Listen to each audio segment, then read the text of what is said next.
Kemudian yang ke-14, jangan membenturkan hawa nafsu untuk berutang. Nah ini yang sering ini, semuanya hidupnya utang, ya, akhirnya dia menjadi tukang utang. Gak boleh dalam Islam seperti itu. Utang boleh dalam Islam. Utang, ayat yang terpanjang dalam Al-Quran, dalam surah Al-Baqarah, ayat tentang utang, boleh. Tapi jangan turunkan hawa nafsu untuk utang. Kalau kita mampu kita beli, kalau enggak kita sabar. Kalau kita mampu, ini enggak semuanya utang. Semuanya, sepeda utang, perabot rumah tangga utang, bajunya utang, baju utang, kerudung utang, semuanya utang. Enggak boleh, susah nanti hidupnya dia. Dan kesian juga kalau dia meninggalkan hutang buat istri dan anaknya. Dia mampu, dia beli, enggak sabar dia. Sabar. Udah hidup dengan apa yang ada. Dengan apa yang ada. Itu para sahabat demikian.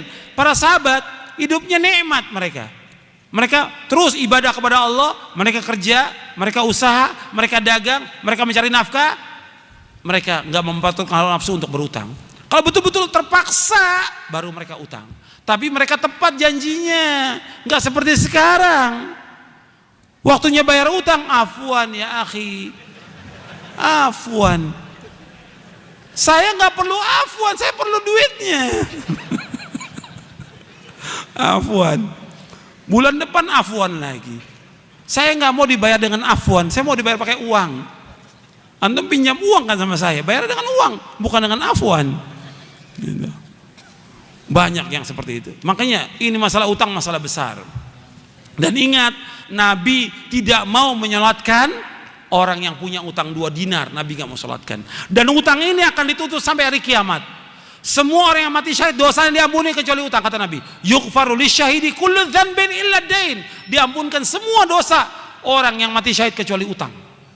Utangnya tetap akan dituntut sampai hari kiamat. Maka jangan gampang-gampang untuk berutang.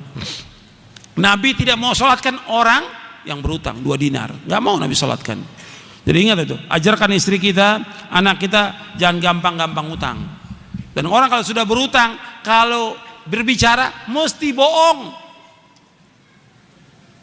Kalau berjanji mesti menyalahi janji. Ini sabda Nabi. Orang kalau sudah berutang, kalau ngomong mesti bohong. Dusta. Kalau berjanji menyalahi janji. Kata Nabi, ketika Nabi kalau sholat itu di akhir tasyahud, Nabi selalu baca di akhir tasyahud, antum ingat tuh doanya. Allahumma inni a'udzubika min adzabi jahannam wa min adzabil qabr wa min fitnatil mahya wal mamat wa min syarri fitnatil masiihid dajjal. Allahumma inni a'udzubika minal ma'thami wal maghrami. Yang terakhir ini, Allahumma inni a'udzubika minal ma'thami wal maghrami. Ya Allah, aku berlindung kepada Engkau dari dosa dan utang. Aisyah bertanya, Rasulullah, kenapa engkau banyak berdoa kepada Allah berlindung dari dosa dan utang? Apa kata Nabi?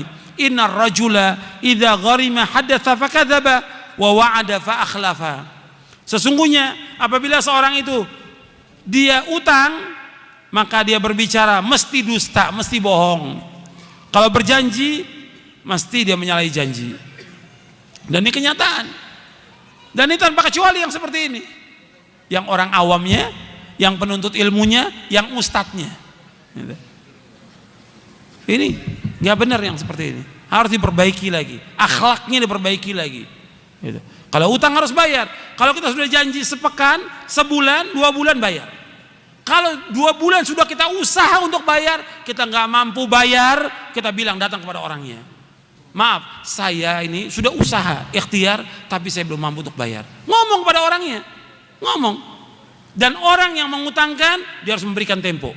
Wa in kana dzu usratin fanadhiratun ila maisarah wa anta saddaqu khairul lakum in kuntum ta'lamun, kata Allah dalam surah Al-Baqarah.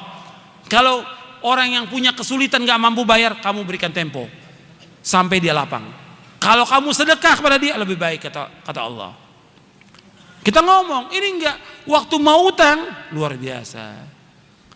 Waktu mau utang kepada kita SMS, telepon, datang ke rumah, nangis-nangis, luar biasa.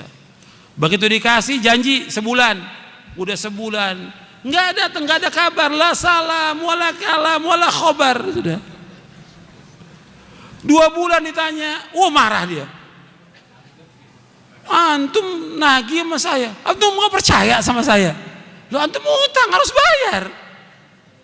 Wah, tambah marah lagi. Ini sikap banyak kaum muslimin seperti ini. Nggak boleh.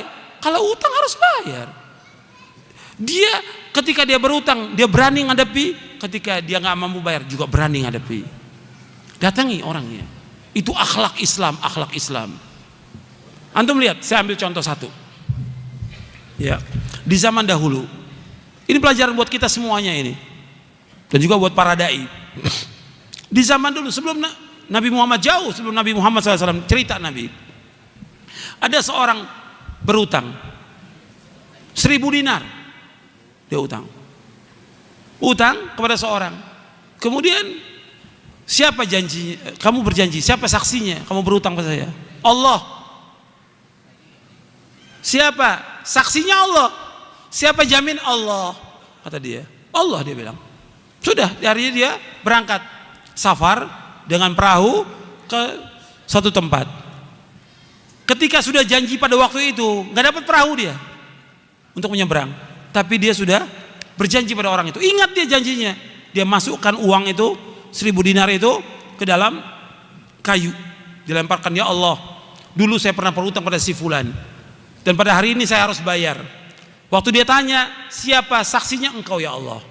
Siapa penjamin engkau? Ya Allah, sampaikan barang ini kepada dia. Dilempar ke tepi pantai. Sampai kepada orang itu. Orang itu sudah nunggu di pantai. Dia ambil kayu itu, dibuka 1.000 dinar itu. Kemudian sudah dibawa. Kemudian berapa hari kemudian baru dapat perahu dia. Dia bawa lagi uang 1.000 dinar. Dia berpikir nggak sampai uang itu.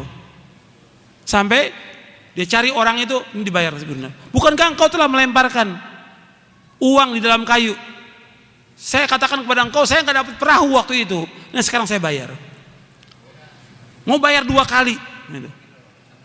Enggak, kamu sudah bayar. Enggak, ini saya mau bayar. Seperti itu jujurnya orang dan tepat dalam janji. Nabi ceritakan begini supaya kita ngambil ibrah pelajaran.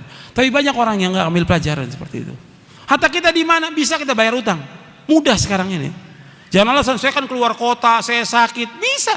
Kalau memang kita jujur, waktu bayar utang kita bayar. Kalau nggak mampu, kita telepon orang itu. Kita kirimin surat bahwa kita belum mampu untuk bayar. Itu ajaran Islam dan itu akhlak yang mulia.